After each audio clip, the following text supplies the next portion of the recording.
வாங்க இன்றைக்கி என்ன செய்ய போகிறோன்னு பார்த்தீங்கன்னா, சூப்பரான வஞ்சர கருவாடு தொக்குங்க. எப்படி செய்யுதுன்னு பார்க்கலாம். இந்த வஞ்சர மீனும் சூப்பராக இருக்கும், கருவாடும் சூப்பராக இருக்குங்க. ஒவ்வொரு பீஸும் மீன் மாதிரியே நல்லா கனமாக போட்டு கொடுத்துருக்காங்க. இதை வந்து நம்ம சின்னதாக கட் பண்ணிக்கலாங்க.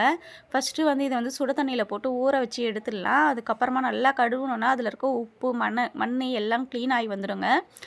அதுக்கப்புறமா நீங்கள் பச்சை தண்ணி ஊற்றி அலசிட்டு மஞ்சத்தூள் போட்டு நல்லா கழுவிடுங்க. கருவாடில் இருக்க நீச்சு வாசனைலாம் போயிடுங்க. இதில் வந்து ஒரே ஒரு முள் தான் இருக்கும். அதனால் நம்ம தாராளமாக செஞ்சு சாப்பிட்லாம். குழந்தைங்களுக்கு கூட கொடுக்கலாங்க.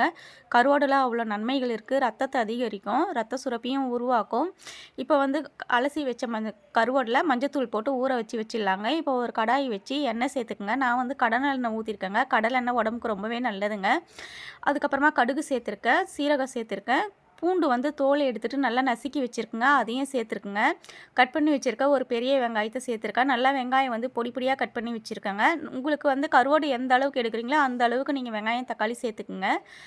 கூடவே ஒரு பச்சை மிளகா கருவேப்பிலையும் போட்டு உப்பு போட்டு நல்லா வதக்கி விட்டுக்குங்க. வெங்காயம் வந்து கண்ணாடி பதம் அளவுக்கு வந்தால் போதுங்க, ரொம்ப கலர் மாறணும்னு அவசியம் இல்லை. இந்த தொக்குல சாதத்தை சூடாக வடித்து பெரட்டி போட்டு சாப்பிட்டிங்கன்னா அவ்வளோ டேஸ்ட்டாக இருக்குங்க. இந்த கருவாடு பெரட்டல் சாதம் செமையாக இருக்கும். கண்டிப்பாக நீங்கள் செஞ்சு பாருங்கள். இப்போ கட் பண்ணி வச்சுருக்க தக்காளியும் சேர்த்துக்குங்க. கூடவே கொஞ்சம் மஞ்சத்தூள் சேர்த்துக்குங்க. கருவாடுக்கு கொஞ்சம் மஞ்சத்தூள் எக்ஸ்ட்ரா போட்டால் நல்லா இருக்குங்க, நீச்சி வாசனைலாம் வராது. இப்போ நல்லா கிளந்து விட்டுட்டு இஞ்சி பூண்டு பேஸ்ட் வந்து 1/2 ஸ்பூன் அளவு போட்டுக்கோங்க. ஏற்கனவே நம்ம பூண்டு நசுக்கி போட்டிருக்கோங்க, அதனால் இஞ்சி பூண்டு கொஞ்சம் கம்மியாகவே போட்டுக்கோங்க. இஞ்சி பூண்டோட பச்சை வாசனை போட்டோங்க, நல்லா கிளந்து விட்டுருங்க. பாருங்கள், நல்லா எண்ணெய்லாம் பிரிஞ்சு வந்துடுச்சு, வெங்காயம் தக்காளிலாம் குழஞ்சி வந்துடுச்சு, இஞ்சி பூண்டோட பச்சை வாசனையும் போயிடுச்சு பாருங்கள். இது மாதிரி இருக்கணுங்க. இப்போ காரத்துக்கு தேவையான அளவு வெறும் மிளகாத்தூள் சேர்த்துக்குங்க.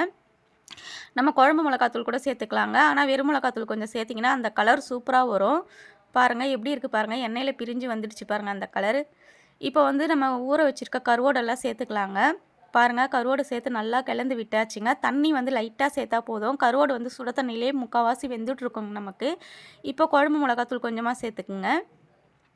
உங்களுக்கு காரம் எந்த அளவுக்கு தேவையோ அந்த அளவுக்கு சேர்த்துக்குங்க. நம்ம வந்து வெறும் மிளகாத்தூள் வந்து கலருக்காக தாங்க சேர்த்தோம். உங்களுக்கு வேணான்னா நீங்கள் வெறும் குழம்பு மிளகாத்தூள் கூட போட்டுக்குங்க. இப்போ வந்து 2 பச்சை மிளகா போட்டுக்குங்க. பச்சை மிளகா போட்டு நல்லா கிளறி விட்டு இறக்கிட்டிங்கன்னா கருவாடு தொக்கு சூப்பராக ரெடிங்க.